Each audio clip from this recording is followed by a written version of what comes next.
جناب بردار صاحب معظم مکرم سلامت، تسلیمات کے بعد مطلب ضروری عرض کرتی ہوں کہ مدت سے میں نے اپنا حال آپ کو نہیں لکھا، اس واسطے کہ جو عریضہ جناب والد صاحب کی خدمت میں بھیجتی ہوں آپ کی نظر میں سے بھی گزرتا ہوگا۔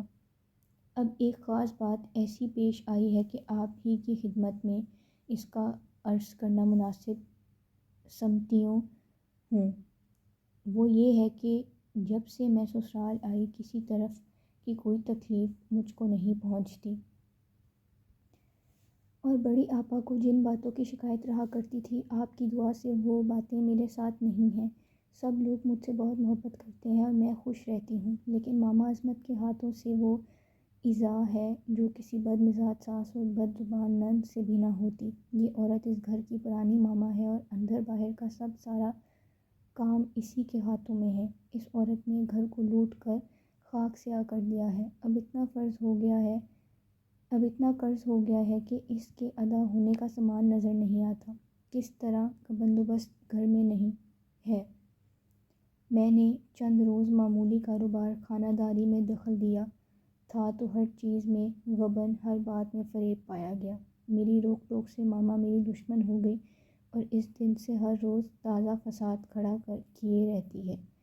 اب تک ہر چند کوئی قباحت کی بات پیدا نہیں ہوئی، لیکن اس ماما کا رہنا مجھ کو سخت ناگوار ہے، مگر اس کا نکالنا بھی بہت دشوار ہے۔ تمام بازار کا قرض اسی کی معرفت ہے۔ موقوفی کا نام بھی سن پائے تو قرض خواہوں کو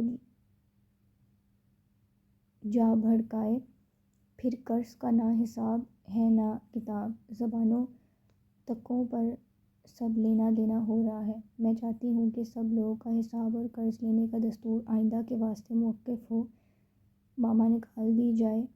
یقین ہے کہ جناب والد صاحب ساتھ آپ بھی رمضان میں تشریف لائیں گے۔ میں چاہتی ہوں کہ آپ مہربانی فرما کر لاہور آئیے اور ابا جان کو جس طرح بن پڑے کم سے کم 2 ہفتے کے واسطے اپنے ساتھ لے آئیے۔ آپ سب لوگوں کے سامنے یہ سب معاملہ بخوبی طے ہو جائے گا۔ میں اس خط کو سخت تشویش کی حالت میں لکھ رہی ہوں۔ مہاجن آمادہ تالش ہے۔ ماما نے صلاح دی ہے کہ میرے کڑے گروی رکھے جائیں۔ اماں جان روپے کے بندوبست کے واسطے اس وقت خالہ جان کے پاس گئی ہیں۔ فقط ادھر تو اصغری نے بھائی کو خط لکھا اور ادھر اپنی خالہ سے کہلا بھیجا کہ میں اکیلی ہوں، بوا تماشا خانم کو 2 دن کے واسطے بھیج دیجیے۔ میں نے سنا ہے کہ وہ آپ کے یہاں مہمان آئی ہوئی ہیں۔ غرض شام و شام بھی تماشا خانم آ پہنچی، ڈولی سے اترتے ہی پکاری، اللہ بھی اصغری ایسا بھی بے مروت کوئی نہ ہو۔ میں نے خالو ابا کا خط تم سے منگوا بھیجا تھا، تم نے نہ دیا۔ اصغری نے کہا، اوئے کون مانگنے آیا؟ تماشا خانم بولی، دیکھو یہی ماما عظمت موجود ہیں، کیوں بھی اس جمعے کو تم ہمارے گھر گئی تھی؟ میں نے تم سے کہہ دیا تھا یا نہیں؟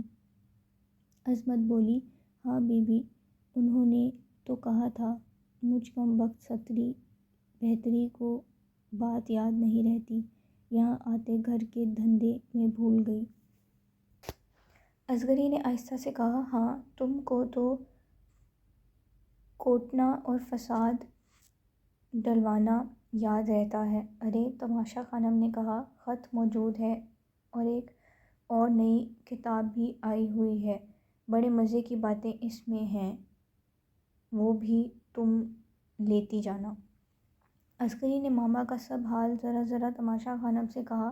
تماشا خانم مزاج کی تھیں بڑی تیز، اسی وقت جوتی لے کر اٹھیں اور ماما کو مارنے چلیں۔ اصغری نے ہاتھ پکڑ کر بٹھا لیا اور کہا، خدا کے لیے آپا ایسا غضب مت کرنا، ابھی جلدی مت کرو، سب بات بگڑ جائے گی۔ تماشا خانم نے کہا، تم یوں ہی پس و پیش لگا کر اپنا وقار کھوتی ہو۔ بوا اگر میں تمہاری جگہ ہوتی خدا کی قسم مردار کو مانے جوتیوں کے ایسا سیدھا بناتی کہ عمر بھر یاد رکھتی۔ اصغری نے کہا، دیکھو انشاءاللہ اس نمک حرام پر مفت کی مار پڑے گی، کوئی دن کی دیر ہے، اس کے بعد تماشا خانم نے پوچھا تمہاری ساس اپنی بہن کے یہاں کس غرض سے گئی ہیں؟ اصغری نے کہا وہ بیچاری بھی اس نامراد ماما کے ہاتھوں در بدر ماری ماری کی پھرتی ہیں، کوئی مہاجن ہے اس کا کچھ دینا ہے، ماما نے آج آ کر کہا تھا کہ وہ نالش کرنے والا ہے، اسی کے روپے کی فکر میں گئی تھی۔ تماشا خانم نے پوچھا کون سا مہاجن نالش کرنے والا ہے؟ اصغری نے کہا نام تو میں نہیں جانتی۔ تماشا خانم نے ماما سے پوچھا عظمت کون سا مہاجن ہے؟ عظمت بی بی ہزاری مل۔ تماشا خانم وہی ہزاری مل جس کی دکان جوہری بازار میں ہے۔ عظمت ہاں بیوی وہی۔ یہ سن کر تماشا خانم نے اصغری سے کہا اس سے تو ہماری سسرال میں بھی لین دین ہے، بھلا کیا موئے کی طاقت ہے جو نالش کرے؟ میں یہاں سے جا کر تمہارے بھائی جان سے کہوں گی، دیکھو تو کیسا ٹھیک بناتے ہیں۔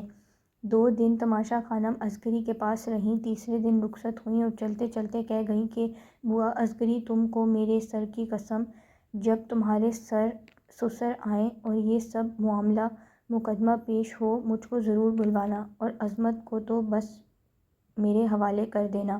وہاں محمد کامل کی ماں کو ان کی بہن نے ٹھہرا لیا کہ اے ہے ابا، کبھی کبھار تو تم آتی ہو، بھلا 1 ہفتہ تو رہو۔ لیکن آدمی ہر روز یہاں تمیزدار کی خیر خبر کو آتا تھا۔